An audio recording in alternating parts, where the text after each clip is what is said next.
Gorski. I have a 5-minute glute workout for you today. Everything is down on the mat. You don't need any equipment. We're gonna do 5 exercises for 30 seconds each on each side. So we'll do 5 on the right and then 5 on the left. We don't alternate. It's a lot harder that way. We're just gonna go from one to the next, quick 5 minutes and we're done. It's gonna be hard, but you'll be fine. All right, come all the way down. Before we even start, do not keep your head propped up like this. I see people do this all the time. It's not great for your spine. I want you all the way down so your spine's in alignment. And before I start the clock, I want to give you one more form cue. Imagine there's a straight line going down your mat, and your spine and the soles of your feet are on it, okay? So your feet are not tucked up here, they're not way back there. They're just in a straight line with your spine. All right, let's get started. First exercise is a clamshell. So I'm starting the clock. My top hand is on my hip to make sure that I'm not rolling my hip back. You can keep your heels together and bring your toe up, or just keep your feet connected. Either one is fine by me, as long as that hip doesn't roll back. And everybody's got a different range.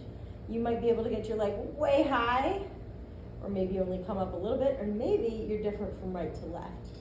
All right, we have a few more seconds on this one, and then we're doing a floating clamshell, really similar to this. We just have our feet in the air. So knees stay together, pick both feet up, clamshell from here.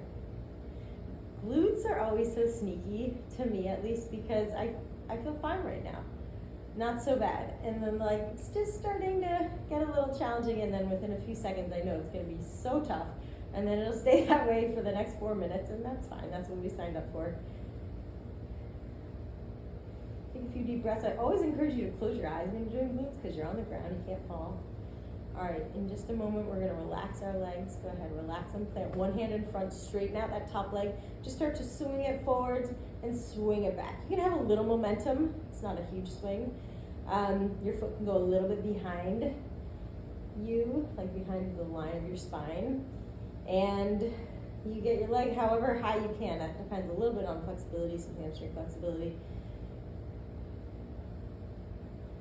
You should be parallel to the floor the whole time. We only have a few seconds left of this one. This will be the last one, and then you're gonna come forward and stay forward. In my opinion, drop down. This is the most challenging. This is when it's the, fourth exercise? When we're getting pretty darn tired. After this, we're up in a side plank, and that'll maybe feel like a little relief. I don't know, it's gonna be hard on the glute. But it's just a different position, so that's kind of nice. All right. Nice and slow. Again, you can plant this hand in front of you for a little support. Your goal is to tap your toe and your heel at the same time, not one before the next. Get 2 more in. And then real quick, pop into a modified side plank, tuck that elbow right underneath you. Actually, we're gonna go up and connect the knee to the elbow and then extend back out, okay?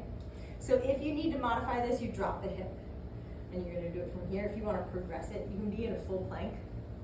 Ooh, mama. I'm gonna go back to modified, I like that.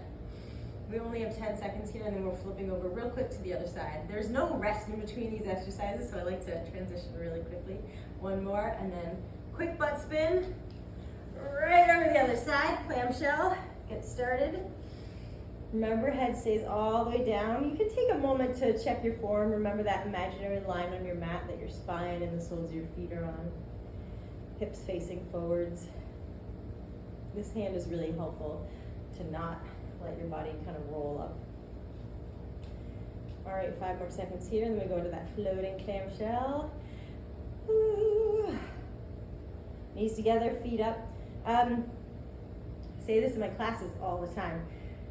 And I do glute work in every single one of my 30-minute classes. I always do glute work. I believe so strongly that when your butt is stronger, you have less lower back pain and you tend to have less knee pain. The glutes should be doing a lot of work, but when they're not as strong, sometimes the lower back takes some of it on, sometimes the quads or the hamstrings take it on in a way that's not super healthy. Relax the legs for like half a second, straighten out that top leg, start to swing it forward. Anyways, I do believe that glute work is so important, and the reason you're probably feeling it earlier on this side, the challenge earlier, is that both sides are working. Even though this top side is primarily doing most of the moving right now, the bottom side is the stabilizer, and that already did a ton of work. So that's why you might feel it on both sides, or why it feels a little bit harder on the second side. It's probably not that you're weaker on this side, it's just you feel it a little bit earlier. All right, leg forward, start to drop. Remember, toe and heel, oh boy. hit at the same time. Close your eyes here, big exhale every time you lift. Think about control on the way down and a nice control on the way up. It is burning. Okay, about 5 seconds left here. Push your hand into the ground, use whatever help you need. One more. Quickly, modified side plank. Start to connect. Remember, your regression is you go down with the knee. Your progression is you're up in a full plank. I'm really happy in this middle ground in a modified side plank. So make sure this elbow stays right under the shoulder. A lot of times I see people like this where their elbow's all the way out. It's not great form. Let's do 3 more, and then we're done. 2, 1 more, my friends. Done. Oh my, I'm gonna do a quick glute stretch because that is so intense. All right, let's cross our legs, and this might be plenty of a stretch. You might just wanna stay here. If you can, get some little circles in. We'll just do a minute or so. By all means, do a longer stretch, please. I have some 5-minute ones. I don't know if I have any 10-minute ones, but definitely some 5-minute stretches. Really important after such an intense muscular workout. All right, plant one hand on the side, reach over, other side. And then let's do similar to this, but a little more aggressive. Bottom leg's gonna drop, bring your top leg all the way over. And I'm just gonna hold it here. Try and relax. This is super intense for me, right through the glute of my top bent leg. I feel it on my bottom leg too. Switch sides. If that just doesn't work for you, if your body's like, I'm not getting into that position, you just stay in the crisscross applesauce. That's plenty intense. Thank you guys so much for joining me. Thanks for working out with me. I hope you have a great day. Again, I'm Sydney Nitskorsky, and I hope to see you soon. Bye.